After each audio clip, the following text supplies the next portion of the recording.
मेरे प्रिय आत्मा, एक गांव में बहुत पुराना चर्च था। उस चर्च की दीवारें गिरने के करीब आ गई थी। उस चर्च के भीतर प्रवेश करने में भी मन को भय मालूम पड़ता था। वो चर्च कभी भी गिर सकता था। वो चर्च गिरने को ही था। आकाश में बादल गरजते थे तो गांव के लोग समझते थे कि आज चर्च बचेगा नहीं। रात में बिजली चमकती थी तो लोग घरों के बाहर आकर देखते थे कि शायद चर्च गिर गया हो। ऐसे पुराने चर्च में कौन प्रार्थना करता, कौन आराधना करता? आखिर चर्च की कमेटी और पादरी लोगों से प्रार्थना कर करके थक गए, लेकिन लोगों ने चर्च में आना शुरू नहीं किया। फिर चर्च की कमेटी की बैठक हुई। वो बैठक भी चर्च के बाहर हुई, चर्च के भीतर नहीं, क्योंकि चर्च का पुरोहित और चर्च की कमेटी के लोग भी भीतर जाने की हिम्मत नहीं कर सकते थे। उन्होंने बाहर बैठकर 4 प्रस्ताव स्वीकार किए।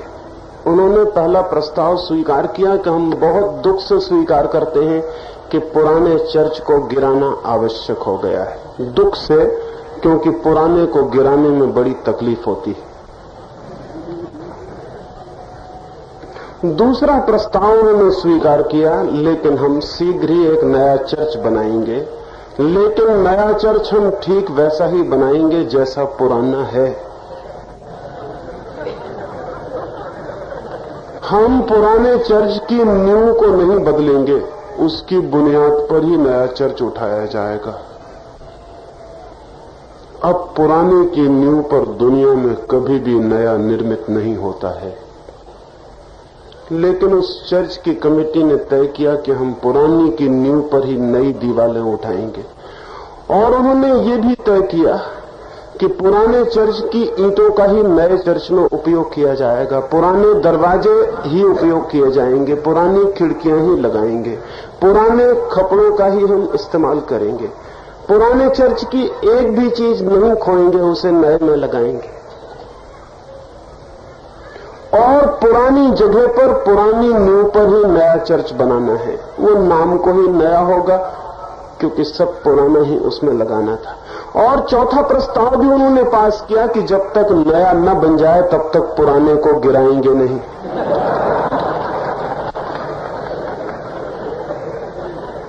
वो चर्च अब भी खड़ा है। वो चर्च कभी नहीं गिरेगा और नया कभी बनेगा नहीं।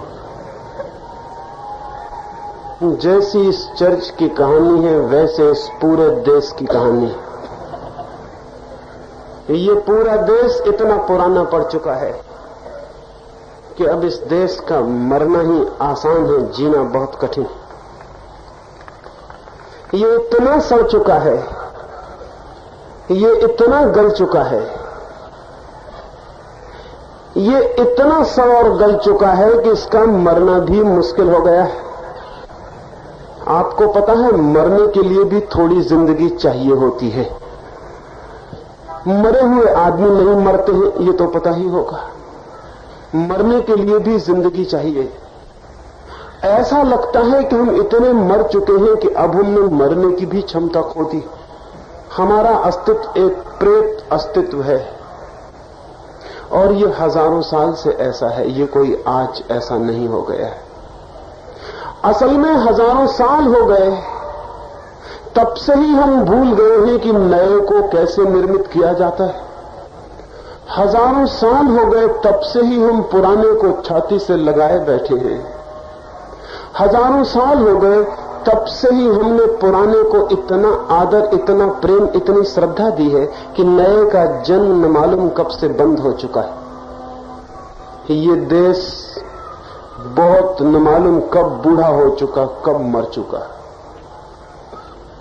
और अब जब समाज में क्रांति की कोई भी बात उठती है तो सबसे बड़ी जो बाधा पड़ती है वो इस बात से पड़ती है कि हम इतने पुराने हैं, हम इतने जराजीर्ण हैं, हम इतने सड़ चुके हैं कि क्रांति भी करनी हो तो कहां से करनी है, किस चीज को बदले। सभी कुछ बदलने जैसा हो गया हो। कहां से हो शुरुआत, कैसे हो शुरुआत? इसलिए हजारों साल से इस देश में क्रांति नहीं होती, ज्यादा से ज्यादा सुधार होते हैं। कभी इस दीवार को लीप पोत के ठीक कर लेते हैं, कभी उस दरवाजे पर रंग रोगन कर देते हैं, कभी पलस्तर गिर जाता है उसको ठीक कर देते हैं, कोई दीवार गिरने लगती है तो आड़ लगा देते हैं। पुराने मंदिर को, पुराने चर्च को ही किसी तरह संभाल के हम जी रहे हैं। इस देश की जिंदगी में अगर क्रांति लानी हो तो पहला सूत्र आपसे कहना चाहता हूं, और वो ये, नए को जन्म देने का पहला सूत्र पुराने को छोड़ने की हिम्मत जुटाना है। और जो समाज पुराने को छोड़ने का साहस खो देता है, वो नए को जन्म देने की पात्रता भी खो देता है। नए को जन्म देने की क्षमता उनमें ही होती है जो पुराने को नष्ट करने की क्षमता भी रखते हैं। निर्माण की कला केवल उन्हें ही आती है जो विध्वंस की कला भी जानते हैं। हम विध्वंस की कला ही भूल गए हैं, हम मिटाना जानते ही नहीं। और ध्यान रहे कि जैसे ही हम मिटाना भूल जाते हैं, हम बनाना भी भूल जाते हैं, क्योंकि बनाने का पहला कदम सदा ही मिटाना है। पुराने को मिटाए बिना नए समाज का जन्म नहीं हो सकता। इसलिए पहली बात कहना चाहता हूं, पुराने का सम्मान कम करो, पुराने का आदर कम करो, पुराने का स्वागत कम करो, नए के स्वागत को बढ़ाओ, नए को सम्मान दो, नए को हाथ फैलाओ, नए का आलिंगन करो। लेकिन हम तो नए से भयभीत लोग हैं। नए से हम बहुत डरते हैं, क्योंकि नया होता है अपरिचित। अपरिचित का भरोसा नहीं होता, पुराना होता है परिचित, परिचित का भरोसा होता है। यहां तक हमारी हालतें हो गई हैं कि पुरानी बीमारी तक को छोड़ने में हमें कठिनाई होती है, क्योंकि वो परिचित मालूम होती है। पुरानी जंजीरें भी छोड़ने में कष्ट मालूम होता है, क्योंकि इतने दिन से हम उन्हें पहने हुए हैं कि वे जंजीरें हैं, ये हम भूल गए हैं। हम उन्हें अलंकार, आभूषण समझ रहे हैं। और जब कोई समाज जंजीरों को आभूषण समझने लगे और बीमारियों को संगी साथी मान ले, तो फिर उसके भाग्य का कोई भी ठिकाना बताना मुश्किल है। वेस्टिल का एक किला है फ्रांस में।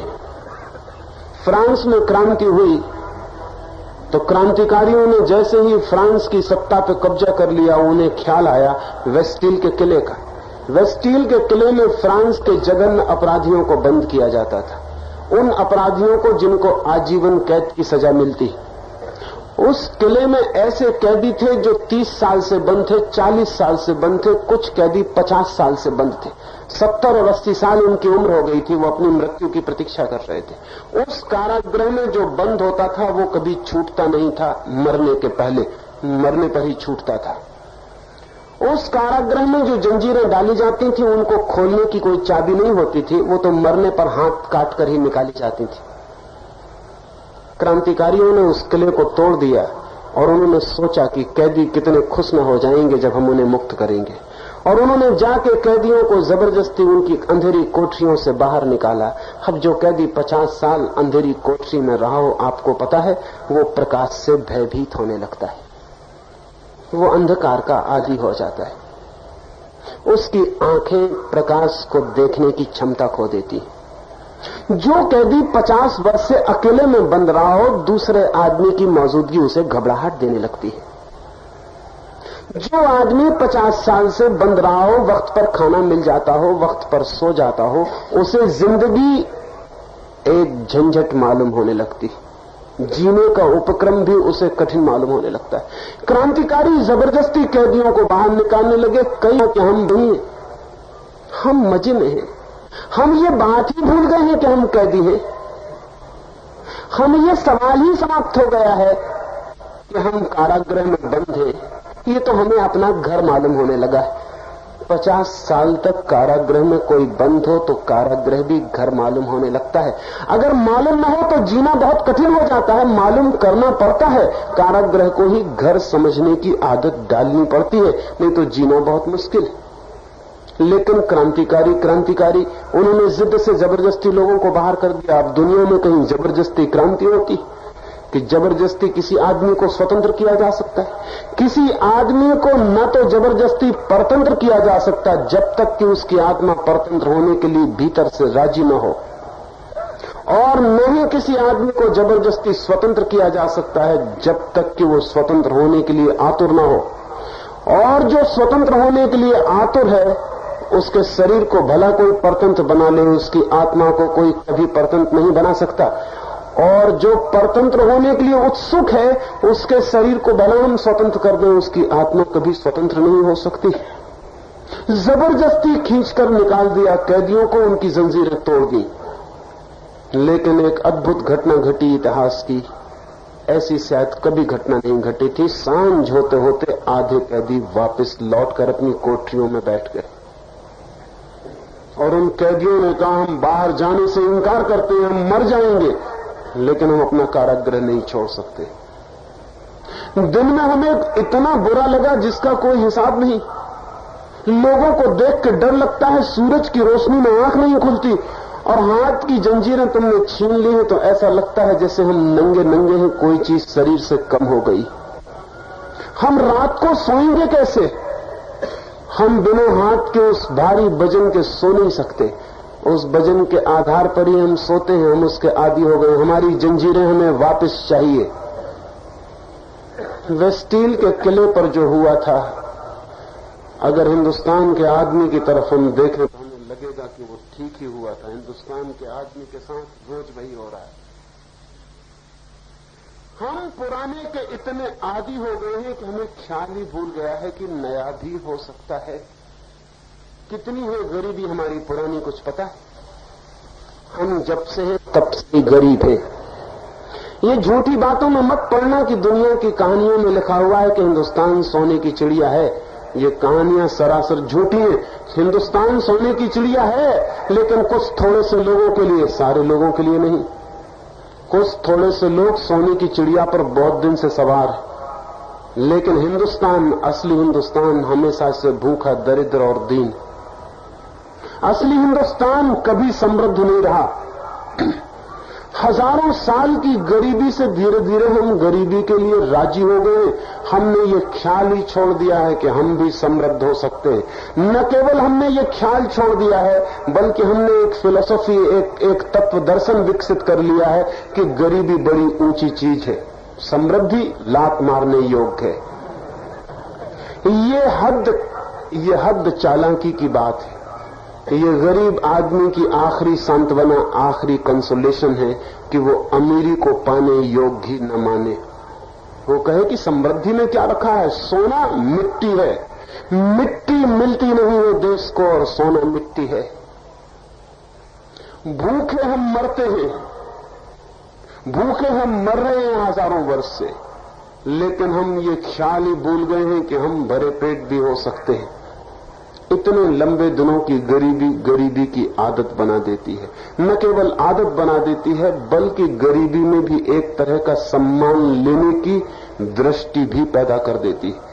हिंदुस्तान गरीब रहते रहते गरीबी को सम्मान देने के दर्शन को भी विकसित कर लिया है। ये सबसे खतरनाक बात है जो हिंदुस्तान की जिंदगी को नहीं बदलने देती है। जब तक तुम गरीबी को सम्मान दोगे, तुम्हारा गरीबी से ही भाग्य बंधा रहेगा। गरीबी से तुम कभी मुक्त नहीं हो सकते हो। जिसको हम सम्मान देते हैं वही हम हो जाते हैं। हिंदुस्तान हजारों साल से गरीबी को सम्मान दे रहा है, समृद्धि को गालियां दे रहा है, और इस गाली के देने के पीछे एक बड़ा सहारा भी हिंदुस्तान को मिल गया। और वो सहारा क्या था? वो सहारा ये था कि हिंदुस्तान के 3-4 हजार वर्षों के इतिहास में कुछ अमीरों के बेटों ने गरीबी को वर्ण किया। उनके गरीबी के वर्ण करने ने हिंदुस्तान की गरीबी पर सिहर मोहर लगा दी। महावीर राजा के लड़के हैं, बुद्ध राजा के लड़के हैं, जैनों के 24 तीर्थंकर राजाओं के लड़के हैं, राम राजा के लड़के हैं, कृष्ण राजा के लड़के हैं। हिंदुस्तान के सब तीर्थंकर, हिंदुस्तान के सब अवतार, हिंदुस्तान के सब बुद्ध पुरुष राजपुत्र हैं। हिंदुस्तान में एक भी गरीब आदमी तीर्थंकर और अवतार आज तक नहीं हो सका। इसको ख्याल में रखना, इसको कभी भूल मत जाना। हिंदुस्तान के सारे भगवान राजाओं के लड़के हैं और इसकी वजह से बड़ा उपद्रव हो गया।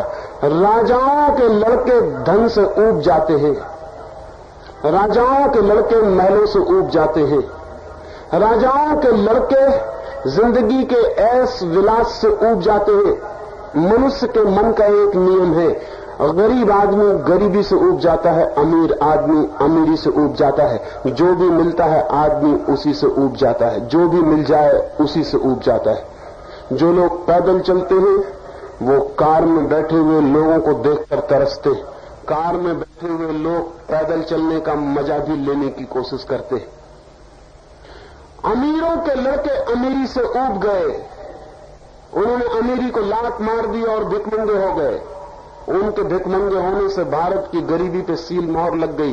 भारत के गरीबों ने समझा कि जब अमीर तक लात मार के गरीब हो जाते हैं तो हम पे तो भगवान की बड़ी कृपा है कि हम पहले से ही गरीब हैं। हम किन्हीं पिछले जन्मों के पुण्य का फल भोग रहे हैं शायद, कि हमको भगवान ने पहले से ही गरीब बनाया। धन्यवाद है भगवान का, क्योंकि जब गरीब होना ही पड़ता है तो फिर गरीब पहले से ही होना बहुत अच्छा है। लेकिन पता नहीं है उनको कि अमीर आदमी जब गरीब होता है तो गरीबी में भी एक मजा आता है। अमीर आदमी के लिए गरीबी एक बदलाहट है, अमीर आदमी के लिए गरीबी भी एक मजा है। मैं अभी बनारस में था, 2 अमीर लड़के अमेरिका से हिप्पी वहां आए हुए थे, वो मुझसे मिलने आए। वे करोड़पतियों के लड़के हैं, वे बनारस में नंगे पैर घूम रहे हैं और लोगों से 10-10 पैसे की भीख मांग के अपना खर्च चला लेते। मैंने उनसे पूछा, पागलो तुम्हें क्या हो गया, तुम 10-10 पैसे की भीख मांग रहे हो गरीब मुल्क में खड़े होकर, तुम अमीरों के लड़के हो। उन हिप्पियों ने मुझसे क्या कहा, आपको क्या पता कि गरीब होकर कितनी स्वतंत्रता मालूम होती। जहां तबीयत होती वहां सो जाते हैं, न कोई फिक्र है न कोई डर है, भिक्षा मांग लेते हैं, न कोई संपत्ति को रखने का सवाल है न हिफाजत का सवाल है। हम गरीब होकर पहली बार स्वतंत्रता अनुभव कर रहे हैं। अब गरीब आदमी की समझ के बाहर हो जाएगा कि गरीब होकर कैसी स्वतंत्रता अनुभव की जाती है। जाके अकालग्रस्त लोगों से पूछो कि अमीर लोग उपवास करके भी बड़ा आत्मिक आनंद अनुभव करते हैं, तुम भूखे मरते लोग, तुम्हें भी भूखे मरने में आनंद आता है कि नहीं? तो वे अकालग्रस्त लोग कहेंगे हमारी समझ के बाहर है कि भूख में कैसे आनंद आ सकता है। लेकिन जिनके पेट बहुत भरे हों उन्हें कभी कभी भूखे रहने में भी आनंद आता है, ये झूठ नहीं है। अमीर आदमी को, खाए पिए आदमी को भूखे रहने में सुख मिलता है, लेकिन गरीब आदमी इसकी कल्पना भी नहीं कर सकता। अमीर आदमी को गरीब होने में भी मजा आ सकता है। वो अमीर आदमी की आखिरी लग्जरी है, वो आखिरी विलास है। जब सब उसने पा लिया और कुछ पाने को नहीं बचता, तब वो कहता है अब हम गरीबी को भी पाके रहेंगे। अब वो गरीब होने का भी मजा लेना चाहता है। गरीब होने का मजा सिर्फ अमीर ले सकते हैं। मैं आपसे ये कहना चाहता हूं, सिर्फ अमीर गरीब होने का मजा ले सकते हैं। जिन्हें ज्यादा खाने को मिलता है, जो ओवर फेड हैं, वो उपवास और अनशन का मजा भी ले सकते हैं। जिनके पास बहुत वस्त्र हैं, वो नंगे खड़े होने का मजा भी ले सकते हैं। लेकिन जिनके पास कुछ नहीं है, उनकी कल्पना के बाहर है, सपने के बाहर है ये सब। लेकिन भारत के कुछ अमीर बेटों ने अमीरी को लात मारकर भारत के गरीबों को बड़ा सुख दिया। उनके मन को ये लगा कि बड़े अच्छे हैं हम, बड़ा भाग्य है हमारा। और भारत में गरीबी सम्मानित हो गई। भारत में गरीबी को जिस दिन से सम्मान मिलना शुरू हुआ, उसी दिन से हमने समृद्ध होने की चेष्टा छोड़ दी। हमारी आत्मा की वो ऊर्जा जो संपत्ति को पैदा करती, सिकुड़ गई। हमारी आत्मा की वो ऊर्जा जो फैलाव को, विस्तार को, आनंद अनुभव करती, उसने संकोच कर लिया। हम मान के राजी हो गए कि जैसे हम हैं वो ठीक है, और हमने संतोष का एक दर्शन विकसित कर लिया। हिंदुस्तान जब तक संतोष के दर्शन को पकड़े बैठा है, तब तक हिंदुस्तान के दुर्भाग्य में बदलाहट नहीं हो सकती। संतोषी लोग क्रांति करते हैं। संतोष कैसे क्रांति कर सकता है? संतोष से ज्यादा क्रांति विरोधी और कोई विचार नहीं है। जब हम संतुष्ट हो जाते हैं तो क्रांति का क्या सवाल है, परिवर्तन का क्या सवाल है। और हिंदुस्तान के सारे साधु संत, हिंदुस्तान के सारे महात्मा सारे मुल्क को ये समझाते फिरते हैं कि संतुष्ट रहो, जैसे हो उसमें संतुष्ट रहो और भगवान को धन्यवाद दो। तो हिंदुस्तान धीरे धीरे संतुष्ट हो गया। गरीबी में, गुलामी में, दीनता में, सड़ेपन में, अगलीनेस में, कुरूपता में हम सब में संतुष्ट हो गए। हम संतुष्ट हो गए हैं और मर गए हैं। मरना हो तो संतोष से अच्छी कोई दवा नहीं है। मरने का रामबाण उपाय है संतोष। और ये संतोष क्यों हमें सिखाया गया? क्योंकि गरीबी इतनी बड़ी थी। इस गरीबी के साथ जिंदा रहने की एक ही तरकीब थी कि हम संतुष्ट हो जाएं, या एक दूसरी तरकीब थी कि गरीबी को मिटा दें और धन को पैदा कर लें। धन आसमान से नहीं बरसता है, धन पैदा करना पड़ता है। धन मनुष्य की ईजाद है, ये ख्याल रहे। धन प्रकृति में नहीं मिलता। प्रकृति में केवल धन को पैदा करने के अवसर होते हैं। धन आदमी पैदा करता है। धन ह्यूमन इन्वेंशन है। धन जो है वो मनुष्य का आविष्कार है। धन कहीं पड़ा हुआ नहीं है। धन हमें निर्मित करना होता है। अमेरिका को 300 वर्ष हुए। 300 वर्ष पहले भी अमेरिका में लोग रहते थे, इसी अमेरिका में, इसी भूमि में, लेकिन वे हमेशा गरीब रहे। उनके जीवन की फिलॉसफी अमीर होने की नहीं थी। 300 वर्षों से जो लोग अमेरिका में, उन्होंने धन के अंबार लगा दिए। पृथ्वी पर इतना धन कभी किसी एक देश में पैदा नहीं हुआ था। ये धन कहां से आ गया? अगर हिंदुस्तान के आदमियों को अमेरिका में बसा दो, अमेरिका भी गरीब होगा।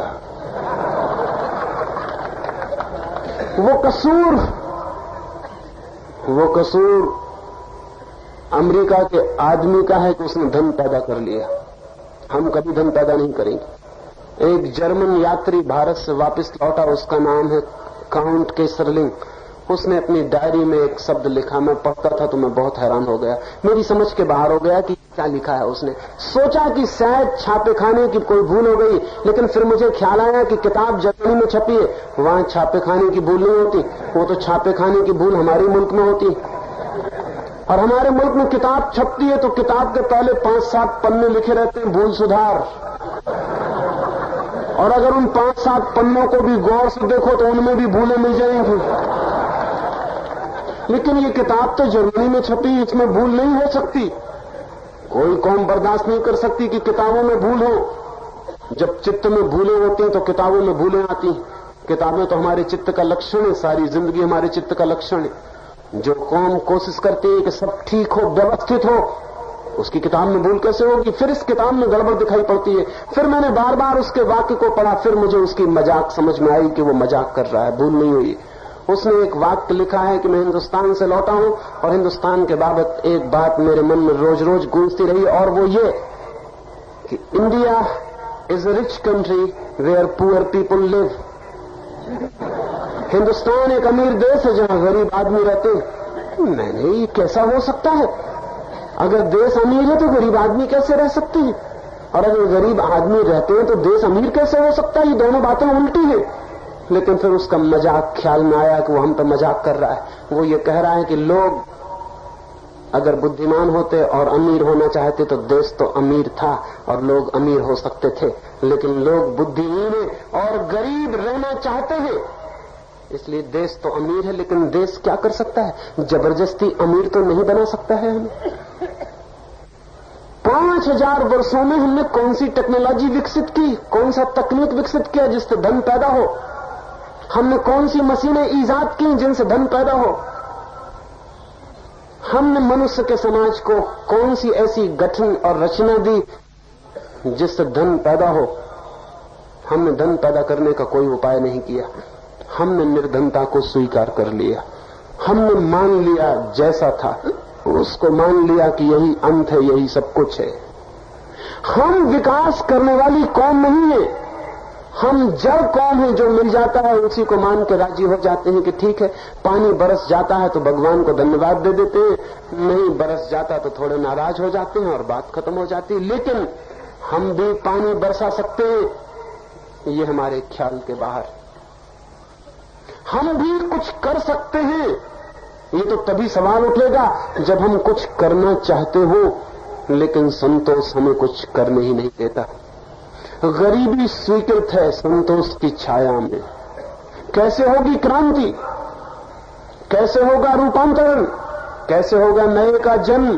पुराने को छाती से लगा के हम संतोष कर रहे हैं। क्या आपको पता है, पुराना वृक्ष मर जाता है नए बीजों को जन्म देकर, पुराना आदमी विदा हो जाता है नए बच्चों को जन्म देकर, पुराने पत्ते गिर जाते हैं ताकि नए पत्ते पैदा हो सके। लेकिन हमारी समाज की धारणाएं, पुरानी धारणाएं न मरती हैं, न हटती हैं, न विदा होती हैं। नए के लिए अवकाश नहीं, स्पेस नहीं, नए का अंकुर जहां से फूट सके उसकी कोई गुंजाइश नहीं, उसके लिए कोई मौका नहीं, कोई अवसर नहीं। नहीं, पुराने से असंतुष्ट होना पड़ेगा, जो है उससे असंतुष्ट होना पड़ेगा, तब हम उसे पैदा कर पाएंगे जो होना चाहिए। जो है उससे असंतुष्ट होना जरूरी है ताकि वो पैदा किया जा सके जो होना चाहिए। लेकिन कोई सिखाता है हमें कि हम असंतुष्ट हो जाएं। छोटे से बच्चों तक को हम कहते हैं संतुष्ट रहो, संतोष में बड़ा सुख है। संतोष में सुख नहीं है, सुखी आदमी में संतोष होता है। ये फिर से मैं दोहराऊं, हमें समझाया जाता है संतोष में सुख है, ये गलत है, ये बिल्कुल झूठ है। संतोष में कोई सुख नहीं है, लेकिन सुख में जरूर बहुत संतोष है। सुख हो तो एक संतोष की छाया जीवन में छा जाती है, लेकिन सुख न हो, जीवन में दुख हो, तो आदमी संतोष करके किसी तरह अपने को समझा के दुख को छिपा लेता है, सुखी नहीं हो जाता। मैं एक सन्यासी के पास गया, कोई 10-50 लोग वहां इकट्ठे थे। सन्यासी ने मुझसे कुछ बातें की और फिर कहा कि मैंने एक गीत आज बनाया है, वो आपको सुनाता हूं, शायद आपको पसंद आ जाए। उन्होंने वो गीत गाया। उस गीत का मतलब, उस गीत को सुन के वहां बैठे हुए 50 सिर एकदम खुशी से हिलने लगे और वाह वाह करने लगे। मैं तो बहुत हैरान हुआ। उस गीत का मतलब क्या था? उस गीत का मतलब था कि सन्यासी एक सम्राट को उस गीत में कह रहे हैं कि तुम रहो अपने स्वर्ण के सिंहासनों पर, हम लात मारते हैं तुम्हारे स्वर्ण सिंहासन पर, हमें कोई मतलब नहीं तुमसे, तुम्हारे स्वर्ण सिंहासनों से, हम तो अपने धूल में संतुष्ट हैं, हम तो अपनी धूल में मगन। मैंने उनसे कहा कि आपने कभी सुना किसी सम्राट ने ये गीत लिखा हो कि मगन रहो तुम अपनी धूल में, लात मारते हैं तुम्हारी धूल पर हम अपने स्वर्ण सिंहासन पर बड़े आनंद में, हम फिक्र नहीं करते तुम्हारी धूल की। कभी किसी सम्राट ने ये नहीं लिखा, लेकिन सन्यासी बार बार ये क्यों लिखते हैं? ये कहीं मन को सांत्वना देने की तरकीबें तो नहीं? स्वर्ण सिंहासन पूरी तरह दिखाई पड़ रहा है, अपने मन को समझाने के लिए गालियां दे रहे हैं आप कि लात मारते हैं तुम्हारे स्वर्ण सिंहासन पर। अगर स्वर्ण सिंहासन बेकार है तो लात मारने का कष्ट किस लिए कर रहे हैं? और अगर अपनी धूल में मजे में है तो स्वर्ण सिंहासन पर बैठे हुए लोगों को ईर्ष्या करने दो। अपने मुंह से क्यों अपनी धूल की प्रशंसा कर रहे हो? लेकिन धूल में पड़े हुए लोग संतोष खोजते कि हम अपनी धूल में मजे में। ये संतोष दुख को छिपाने का उपाय है, ये दुख को मिटाने की तरकीब नहीं। और दुख मिटाना है, छिपाना नहीं है। संतोष दुख को छिपाता है, मिटाता नहीं। और जो समाज संतोष के माध्यम से दुख को छिपाता जाता है, धीरे धीरे सैकड़ों वर्षों में इतने दुख इकट्ठे हो जाते हैं कि सारी आत्मा दुख से और घाव से भर जाती है, जैसा कि इस देश के साथ हुआ है। हम हमेशा दुख को छिपाते हैं, हम दुख को मिटाते नहीं। दुख को छिपाना है तो संतोष की चादर ओढ़ लेते हैं, संतुष्ट हो जाते हैं।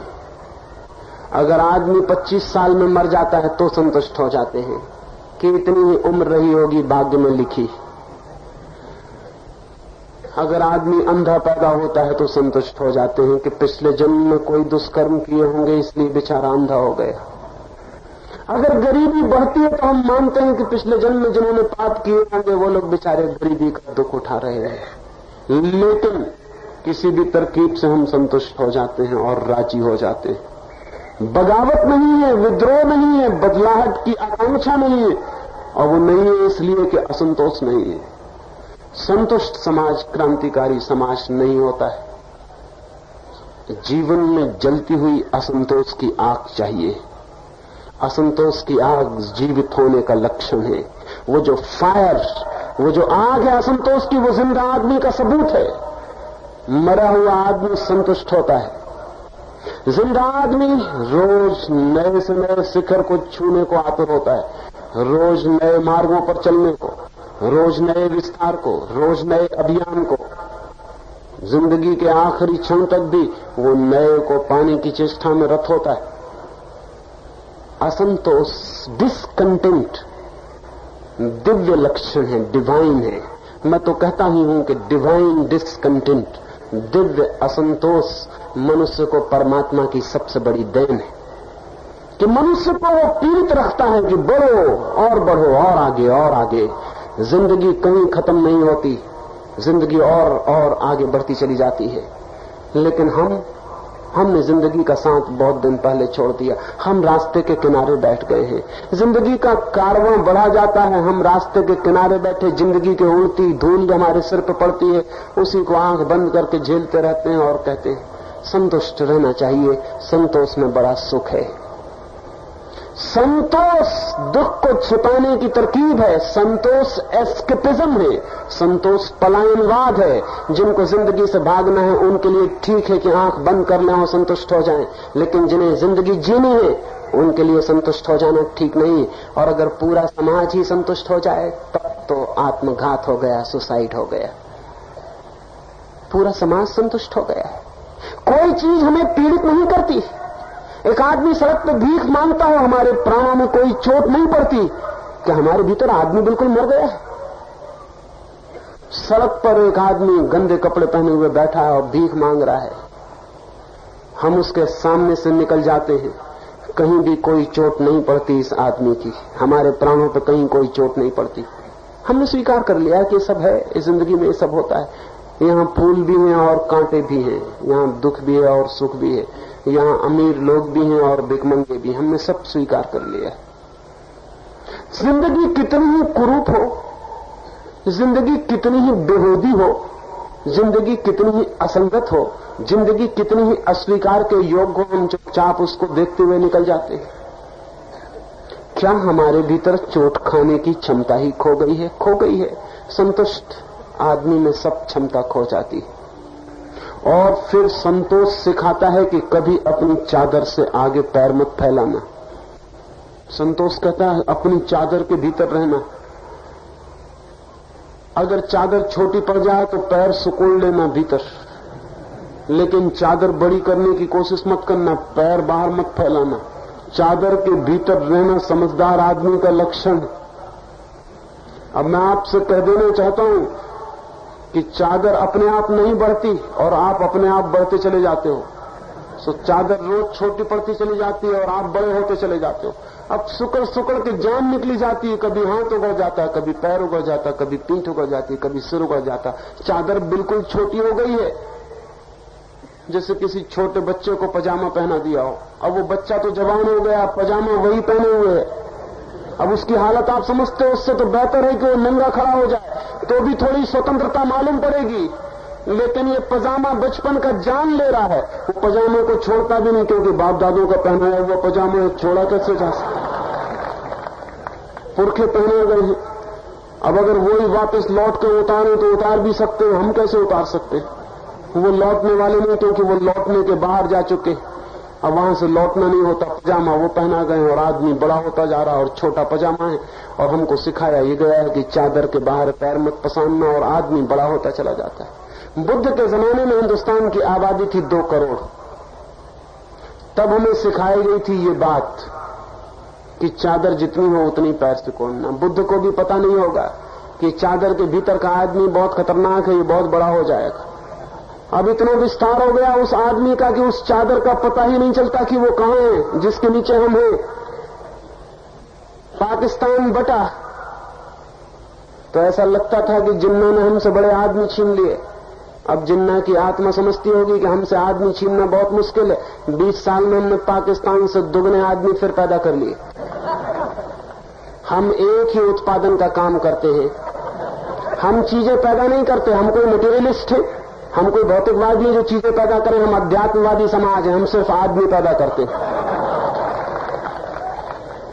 आध्यात्मिक समाज नई नई आत्माओं को पैदा करता है, वो सब भौतिकवादी लोग नई नई चीजें पैदा करते हैं। चीजों से क्या फायदा है? आदमी पैदा करना चाहिए। आदमी असली चीज है, हम असली चीज पैदा करते हैं। वो दूसरे मुल्कों में लोग फिजूल की चीजें पैदा करते हैं जिनसे कोई फायदा नहीं।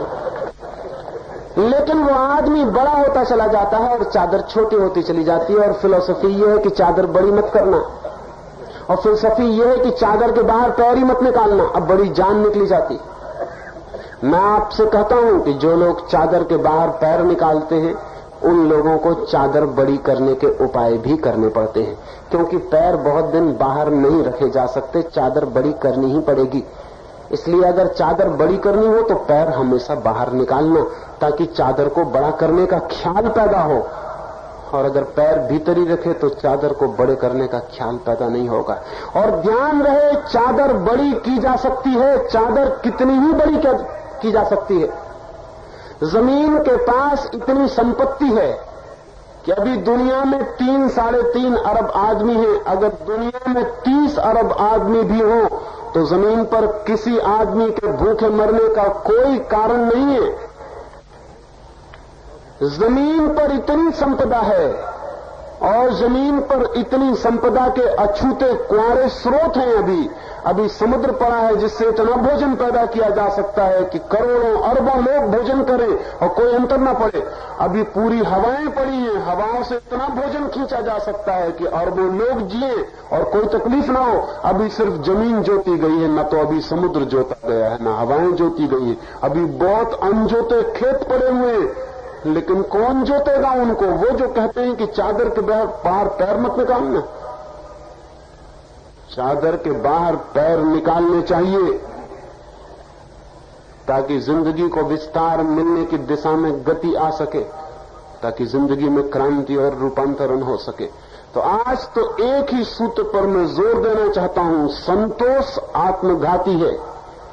संतोष दरिद्रता में जीना सिखाता है, संतोष गुलामी में जीना सिखाता है। 1000 साल तक हम गुलाम रहे, ये बड़ा चमत्कार है इतिहास का। दुनिया में कोई कौम 1000 साल तक गुलाम नहीं रही है और न रह सकती है। 1000 साल तक गुलाम रहने का मतलब आप समझते हैं क्या होता है?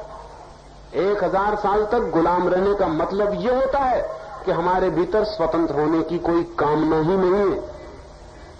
1000 साल तक गुलाम हमें रखा जा सकता है, उसका मतलब यह है कि हम स्वतंत्र होना ही नहीं चाहते।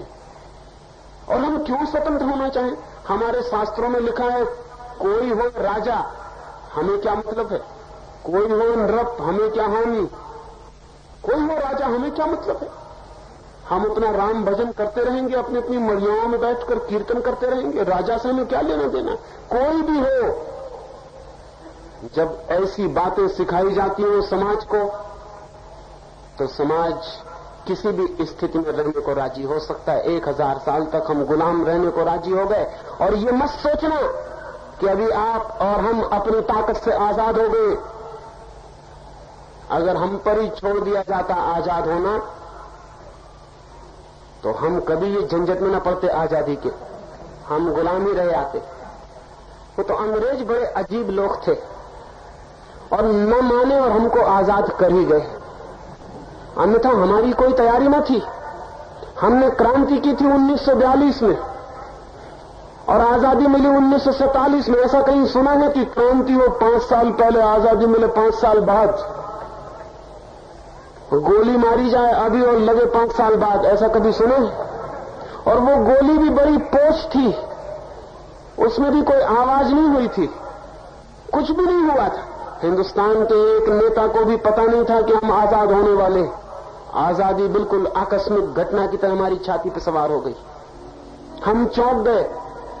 हम इतने गुलामी से न चौंके थे जितने हम आजादी से चौंके, और हम गुलामी से इतनी परेशानी में न पड़े थे जितने 20 साल से हम आजादी में पड़े हैं। तो आप देख ही रहे, ये आजादी बड़ी अजनबी है हमारे मन को।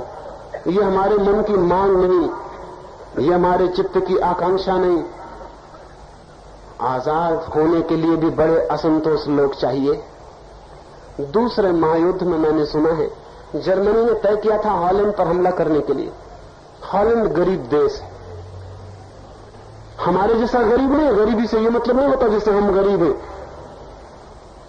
पश्चिम में गरीबी का भी वही मतलब होता है जो हमारे यहां साधारणता अच्छे खाते पीते लोगों का होता है। पश्चिम अमीर, हॉलैंड अमीर देश नहीं है बहुत। उसकी तकलीफ है कि उसके समुद्र का पानी ऊंचा है जमीन से और चारों तरफ मुल्क में दीवारें उठा के समुद्र के पानी को रोकना पड़ता है कि जमीन डूब ना जाए। तो आधी ताकत देश की इसी में लग जाती। और जब जर्मनी ने तय किया कि हॉलैंड पर हमला करेगा तो हॉलैंड मुसीबत में पड़ गया। हॉलैंड को सोचना पड़ा, उसके पास फौजें नहीं है जर्मनी से लड़ने के लायक। हम क्या करेंगे? क्या हम गुलाम हो जाएं? अगर हम होते तो हम कहते ये तो बहुत ही सुअवसर है, इसको क्यों चूकते हो? अपनी झंझट छोड़ो, कोई दूसरा रिस्पांसिबिलिटी लेता है। गुलामी में एक फायदा है, अपनी कोई झंझट नहीं रहती। दूसरे लोग झंझट करते, वो फिक्र करते हैं, हमारी झंझट नहीं रहती, हमको चिंता भी नहीं करनी पड़ती। गुलामी के बड़े मजे हैं, गुलामी ऐसी बेमजा नहीं है। नहीं तो दुनिया में कोई आदमी इतनी देर तक गुलाम रहने को राजी ना हो अगर गुलामी में कोई मजा ना हो। गुलामी के भी बड़े मजे हैं। स्वतंत्र होने में जिम्मेवारी बढ़ती, दायित्व बढ़ता है। स्वतंत्र होने में खतरे बढ़ते, स्वतंत्र होने में खुद से ही भूलें हो जाती। गुलाम होने में हमसे भूलें होती ना खतरे होते। मगर वो हॉलैंड के लोग बड़े गड़बड़ रहे होंगे, उन्होंने कहा कि हम गुलाम नहीं होना है। फिर क्या कर सकते हो? गुलाम तो होना पड़ेगा क्योंकि ताकत दुश्मन के पास है, तुम्हारे पास ताकत नहीं। हॉलैंड के लोगों ने क्या निर्णय लिया पता है आपको? हॉलैंड के लोगों ने निर्णय लिया कि जिस गांव पे जर्मनी का कब्जा हो जाए उस गांव के लोग गांव की दीवार तोड़ दें, समुद्र को आ जाने दें, डूब जाएं और खत्म हो जाएं। हॉलैंड पूरा डूब जाएगा लेकिन गुलाम नहीं होगा। हॉलैंड मर जाएगा लेकिन गुलाम नहीं होगा। और इतिहास में कहने को एक बात तो रह जाएगी कि एक कौम मर गई लेकिन गुलाम होने को राजी नहीं हुई।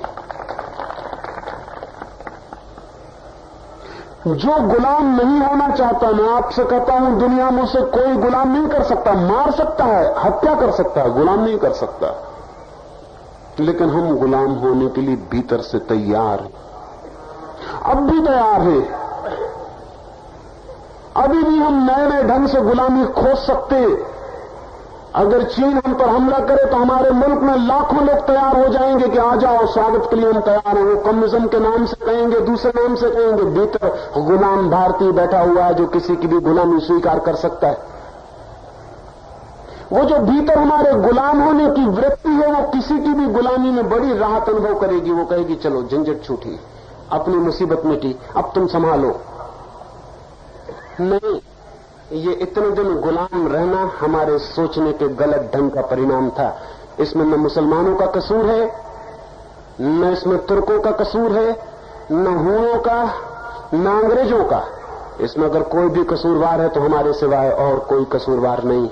लेकिन हमारे नेता कहते हैं कि हमारा कोई कसूर नहीं, उन्होंने हमला कर दिया, हम क्या करें? बड़े मजे की बातें करते हैं। किसी ने हमला कर दिया फिर कुछ करने को नहीं बचता। हमारे नेता कहेंगे हमारी समाज तो बड़ी बहादुर है, बड़े शेर हैं। अभी देखा आपने, चीन का हमला हुआ था, हिंदुस्तान भर में शेर पैदा हो गए, कविता करने लगे। पूरा मुल्क एकदम कविता करने लगा कि हमको मत छेड़ो, हम सोए हुए शेर हैं। लेकिन कभी आपने सुना है कि सोए शेरों ने यह कहा हो कि हमको मत छेड़ो, या कि सोए शेरों ने कविताएं की हो? ये कभी सुना है? और फिर वो सोए शेर कहां गए और उनकी कविताएं कहां गई कुछ पता नहीं। वो चीन लाखों मील जमीन पर कब्जा किए बैठा है। वो सब शेर खो गए, वो सब कवि खो गए, उनमें से कई पद्मश्री हो गए, न मालूम क्या क्या हो गया, वो सब खत्म हो गया। वो पता ही नहीं चला कि वो गए कहां सब शेर। उतने शेर हमारे पास होते तो फिर क्या कहना था। लेकिन कविता करने वाले शेर हमारे पास बहुत है। कविता करने वाले मतलब कागज के शेर। वो चीन ने जमीन दबा ली। दिल्ली में एक बड़े नेता से बात कर रहा था। मैंने कहा उस जमीन का क्या हुआ?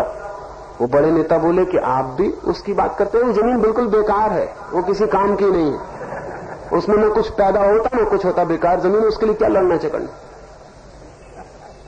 ये हमारे नेता हैं, ये हमारे अगुआ हैं, लेकिन इनका कोई कसूर नहीं। हमारा पूरा मानस चीजों को स्वीकार करने वाला है, अस्वीकार करने वाला नहीं। रिबेलियस माइंड नहीं है मुल्क के पास। मुल्क के पास विद्रोही चित्त नहीं है, संतोषी चित्त है। संतोषी चित्त नहीं चाहिए, विद्रोही चित्त चाहिए, असंतुष्ट चित्त चाहिए। एक असंतोष की जलती हुई आग चाहिए, जिस आग में मुल्क का सब पुराना जल जाए, सब पुराने नींव गिर जाए, सब पुराने चीथड़े जल जाए, सब पुरानी बकवास जल जाए और चित्त नया हो सके, देश नया हो सके और नए के स्वागत को तैयार हो सके। ये हो सकता है। इसके ही सूत्रों पर 3 दिन मुझे आपसे बात करनी है। आज पहला सूत्र डिस्कंटेंट, असंतोष। प्रत्येक चीज से असंतोष, जैसी वो है वैसी नहीं चाहिए। उसमें बहुत कुछ फर्क किया जा सकता है, उसे नया किया जा सकता है, लेकिन हम कहेंगे चरखा चलाओ, तकली काटो, तो फिर हो गई मुल्क में क्रांति। बैलगाड़ी में यात्रा करो, या और भी जो सज्जन है वो कहते हैं पैदल ही यात्रा करो, पदयात्रा। बैलगाड़ी पर रुके हैं हम, और सारी दुनिया कहां से कहां पहुंच गई। वे जेट प्लेनों पर पहुंच गए, वे अंतरिक्ष यानों पर पहुंच गए, और हम बैलगाड़ी पर रुके।